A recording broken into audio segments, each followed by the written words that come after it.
आता आम्ही या विद्यार्थ्यांसाठी वेगवेगळे प्रकारचे उपक्रम राबवत असतो. त्यावेळी एक उपक्रमाचा भाग म्हणून या शनिवारी आम्ही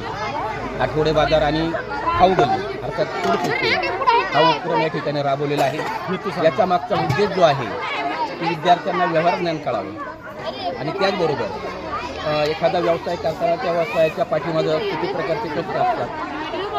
किती त्रास सहन करावा लागतो आणि अशा त्रासामधून आपण व्यवसाय कसा करायचा, ग्राहकांपर्यंत कसं पोहोचवायचं, आपला माल त्यांना कसा विकायचा आणि त्यातही पैशाचं आर्थिक देवाणघेवाणीचं त्यांना